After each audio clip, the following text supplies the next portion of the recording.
Hello friends, welcome back to my channel. आज का word है मोटिवेशन। मोटिवेशन मोटिवेशन का हिंदी में अर्थ होता है प्रेरणा, उत्साह, प्रोत्साहन, हौसला। जब आपको कोई काम करने के लिए अंदर से उत्साह मिलता है तब यूज होता है मोटिवेशन वर्ड। चलो इसे एग्जाम्पल के साथ समझते हैं। Motivation leads to success.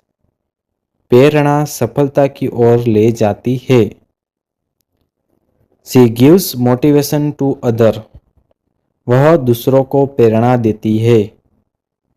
Stay motivated every day. हर दिन प्रेरित रहो।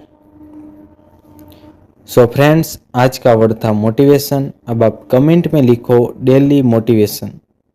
मिलते हैं नेक्स्ट वर्ड के साथ। चैनल को लाइक करें, शेयर करें और सब्सक्राइब करें। धन्यवाद।